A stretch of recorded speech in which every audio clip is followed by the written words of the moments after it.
Welcome to the Astro Psyche. This is your weekly astrology forecast for September 30th through October 6th. This week is about starting fresh, and especially starting fresh around relationships or how you connect or how you uh, have interpersonal dynamics with other people in your life. We have a new moon and a solar eclipse in the sign of Libra this week. And then we also have Venus, the ruler of this moon, making an aspect to Saturn. So there's a lot of themes here around beginning anew, beginning fresh, turning over a new leaf, starting something new, but also letting things go at the same time because we're working with eclipse energy. And there is this theme that is relational to it as well. My name is Shawna McGrath. I'm a psychotherapist and an astrologer, and I'm so honored, as always, to be able to share the astrology of this week with you from a psychological perspective. And also, I'm really excited to share that I am hosting a couple of groups now. Some are ongoing, some are with the lunar cycles. You can find out more on my website, theastropsyche.com. And I am really excited about this too, as I was preparing for this week, in that this is a solar eclipse, new moon in the sign of Libra, and there is a lot of energy around bringing healing, bringing in new energy, and letting go of old things around relationships. And group therapy is actually a fantastic way to do this because it is therapeutic in a supportive, safe, and community building space. It's also a great way to work with me if you are unable to afford therapy, or if you already are doing your own therapy healing journey and you want to supplement that with a collective community experience. So again, you can find out more about the Tarot therapy group and the astrology therapy group. And then I also have a moon circle that we are doing this Monday for the eclipse. So, okay, I digress. So this week, what is happening? Now, at the very beginning of the week, before we even move into this new moon eclipse, we have the sun and Mercury coming together at the same point in the zodiac. And this is really important because the new moon and the eclipse, for that matter, involve the sun. So we kind of get this like little precursor and this pop of Mercury in here.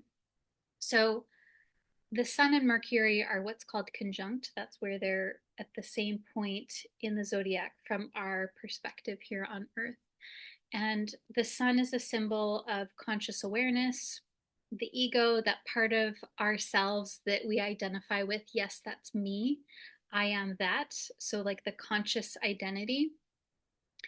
And the sun is also very connected to our vitality, our life force, that spark in us that animates us. So there's a lot of themes with the sun around our individual, unique presence and identity and how that shines forward through us, through our body, through our words, through our way of being. And Mercury is about the mind, the logical, analytical part of the mind. Mercury is also very transitory, transitional. Mercury is about being in two spaces at once or being more than one thing at a time.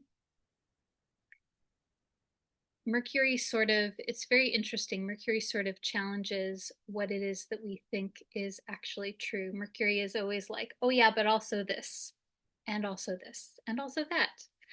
And at a more mundane or practical level, Mercury tends to be about communication, speech, language, how we interpret the meaning of things. And that can be through discussion and dialogue, but it can also be the meaning that we make in our lives. And at a psychological level, Mercury is how we make sense of things in our lives. So it's to some extent the way that we talk to others, of course, the way that we communicate with other people, but also the way that we communicate with ourselves, the stories that we tell ourselves about life. And when these two come together, it is an important moment because there's this, whenever there's a conjunction, planets coming together, there's this sort of merging experience. The two symbols sort of meld together. And when this happens with the Sun and Mercury, there are themes around insight, sparks of new awareness, these radical awakenings. And I always think this is a very interesting transit. It happens several times throughout the year. So it's not rare, but it also has this distinct quality because it's symbolized by insight, like having, it's almost like Mercury comes into the Sun and Mercury brings new information to our conscious awareness. Mercury is transmitting something. Mercury in many mythologies has a messenger sort of quality to it. But Mercury is also the psychopomp. So the psychopomp is a figure in many of the different mythologies throughout other cultures where a figure guides someone from one place to another, and usually from the place of waking life or living life to the place of the underworld or other worlds in general. And so it's almost like Mercury is bringing us something. Mercury is bringing something from the unconscious into our conscious awareness. And so thus insight, new ideas, new awarenesses. And let's see, what else I had a thought here that I wanted to say about this as well. Oh yes, okay, so also when Mercury is conjunct with the Sun, it is literally invisible to our eye out in the sky because it's so close to the Sun. So all that we see is the brightness of the Sun during the day. And so it's sort of classic Mercury. It's a paradox where we have insight, but also there's still this unseen element to it. And so what that means, you might be like, okay, that's great, Shawna, what does that mean for me this week? So what that means this week is that there may be new insights and new awarenesses and something that comes online for you, these aha moments. Or we could also see it as a psychological integration. So it might be less of an identifiable idea, and it might be more of just having a different feeling about the way that you carry yourself in the world. It doesn't always have to be this analytical thing that we can explain through words. There's an integration here that happens. And this is very connected to the solar eclipse because when this happens, it's Mercury and the Sun together, and then the moon is still, so they're Mercury, Sun are in Libra, and then the moon is still in Virgo, the sign right before Libra. And then a couple days later, the moon comes to join the Sun and Mercury and the South Node in Libra. And so this initiates our new moon solar eclipse, which is exact on Wednesday, October 2nd at 11:49 a.m. Pacific time. And so this marks this initiation, this new beginning, this seeding of something that is to become. And also a reminder, I am so excited to host a moon circle on Monday, the 30th of September at 6 o'clock in the evening Pacific time. So would love to have you join me there if you want to connect in with this energy a couple of days ahead of time. And so I think the thing also with eclipses is it's this opening of a portal to other possibilities. Eclipses are sort of like there's this intangible and unexpected kind of quality to them. A part of their symbolism is potential. And this is a part of why this makes sense to me is because the North Node and the South Node are what we track in the chart to see when there is going to be an eclipse. So in this case, new moon is happening in Libra. fairly close to the south node in Libra. So south node is at about 6 degrees of Libra.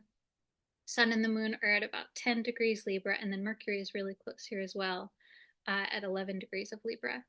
And so the nodes are not physical bodies. They're points in the sky, and they're like basically an astronomical point, and they help us track when there will be an eclipse, when the sun, the moon, the earth line up in a very particular way to block out light in some way. And so this is a theme with eclipses. Is the thing that happens is that different planetary bodies block out light for a very brief period of time, and then the light is revealed. And so this to me also feels like this sort of uh, going into the unconscious and then the light being revealed. So the unconscious tends to be um, symbolized by things such as the ocean, bodies of water, but also void spaces or closets or dark spaces or the womb, anything where it's sort of like, or caves where it's sort of like you're going into something that you can't really see, like even, celestially black holes, things like this, or the wilderness. The unconscious, psychologically, symbolically, is, we can think of it as sort of like a reservoir, and we can see the opening, but we can't really see what's in there until we go in there. And once we're in there, we are immediately no longer in the conscious awareness, in the light where we can see. And so, so when we have this experience of an eclipse, there's this moment of going into the unconscious and then coming back out. And so this is also connecting in with alternate possibilities and alternate realities. We could even think of this metaphysically, of going into other worlds, going into altered states of consciousness where we receive other information that we may not have received through our waking life. So I think this week there's a lot to be gained through just noticing what you notice, what comes through to you. I've been really thinking a lot lately about how our healing experiences don't always have to be a logical or analytical understanding that we can explain. Sometimes there's an experience that happens and we are changed, and we don't always have to or need to have the words for that. And so I'm feeling that really strongly here, especially with this particular eclipse. And of course, so, okay, actually, I'm going to pause here for a second, and I wonder how this is sitting with you as I'm describing this. What is coming up for you? What kinds of situations are you thinking about in your life? Because whatever you're thinking of most immediately, that may be where this is going to connect in with you. Now, of course, Libra is about relationships. It's about, to some extent, I think Libra is about duality. It's about the relational dynamics where there is a self and then an other. There is the consideration of what is just, fair, what is harmonious, what is addressing the needs of all of the different factors or people, really weighing all of the options. And because this is the south node in Libra, the south node tends to be a symbol of things that are dissipating, transmuting, that are being released or softened or let go of in some way. Of course, it's a new moon, so there's a new beginning, but this new beginning may involve some sort of letting go or loosening a grip on something. And yeah, so I think this is like, and we don't always see what is actually going to happen on the new moon. The new moon is sort of like the seed is planted and then we don't see the seed until it sprouts. And so this is, the sprouting happens within the month, within the next 6 months, or the next year even. And the other piece of what's happening that connects into this new moon is that Venus, which is the ruler of this moon because Venus rules Libra, Venus is currently in Scorpio, and Venus will make a trine to Saturn in Pisces. And what's cool is this, if you remember last week, we had the exact Mars trine Saturn. So now Venus is making the exact aspect, same aspect, this easy, harmonious, flowing energy. There's an effortlessness of the planets coming together. So Venus relationships, Saturn containment and commitment. So, and also actually what I was going to say here is that Mars is still fairly close to where it was last week in the sign of Cancer. So we have this grand trine that's happening with Venus being sort of the instigator in this case. And I quite like this actually, especially because Venus is the ruler of this new moon. So it further amplifies the themes around connection, community, intimacy,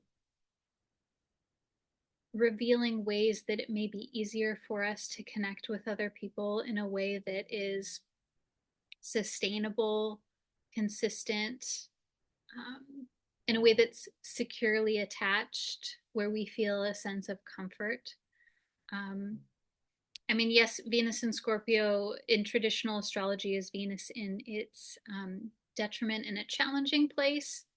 And Venus in Scorpio is fantastic for getting into very deeply bonded and deeply meaningful relational experiences.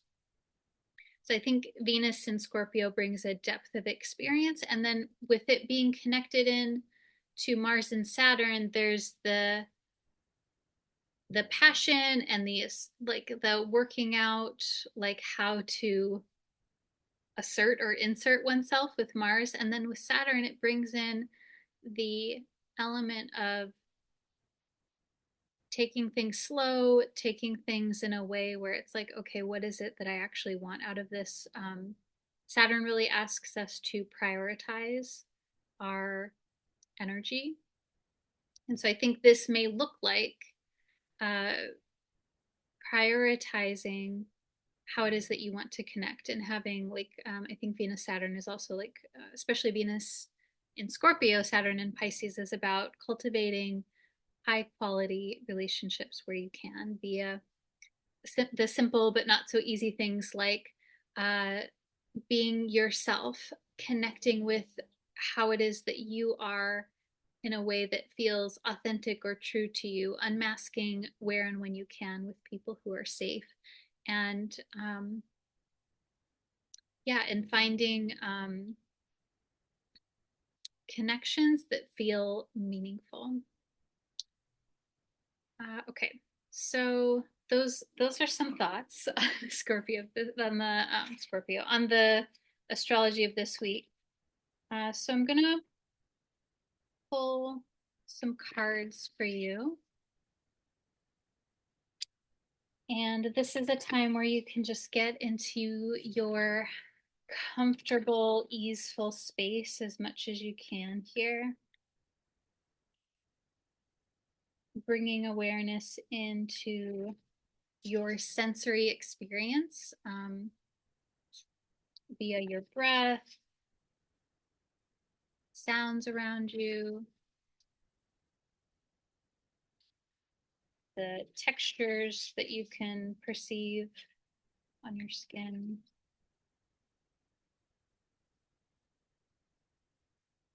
Invoking guidance from your ancestors or your spiritual guidance team. And feel free here to pick a number between 1 and 3 if there's one card that you want to be your card.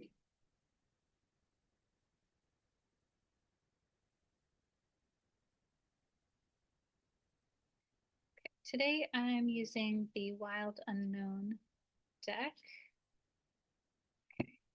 So first card is the Two of Pentacles. And this card has a butterfly with a rainbow infinity symbol on it. Two of Pentacles tends to be about balancing or making decisions. It's actually quite Libran to me. And it's about like juggling things, but also kind of like working between two things. And so there may be, and I pulled this card reversed for what that's worth. So there may be a decision or options or possibilities that you are considering here. And I think that's quite likely to come up when we have a lot of Libra energy. The beauty of Libra and the Two of Pentacles, for that matter, is that there's an ability to really discern all of the possibilities, but sometimes there can be a an indecision that prevents things from actually happening, and then there's like this stasis. So I don't know, but that may be something that's coming up for you here, especially since it was reversed. So this is telling me to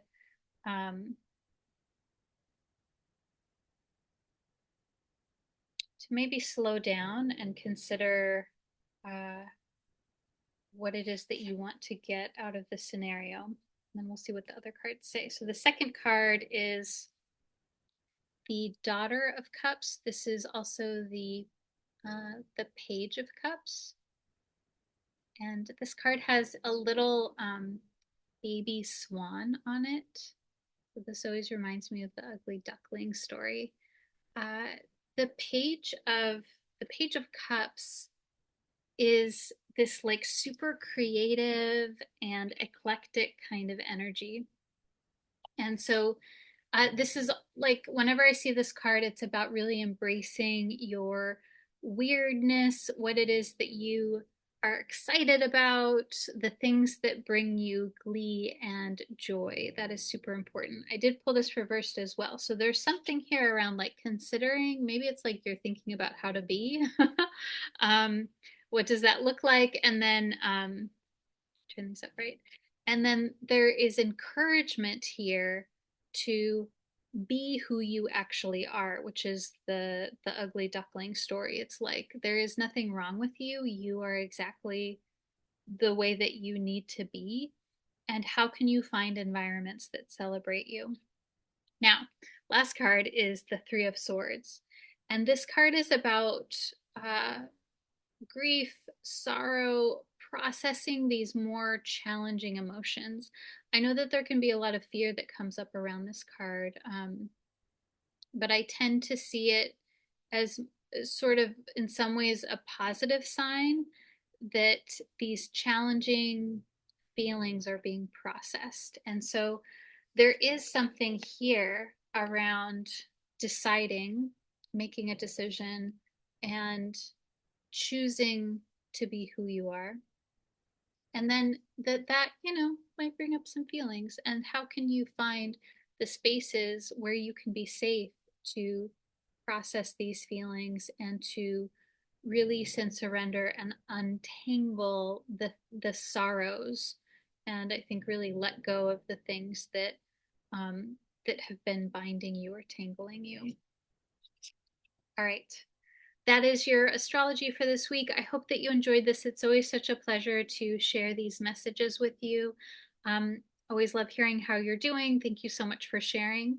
And also, if you want to work with me for psychotherapy, if you want to join a therapy group that I'm hosting, you can find more information about me and my work on my website, theastropsyche.com. Take good care. I'll see you soon.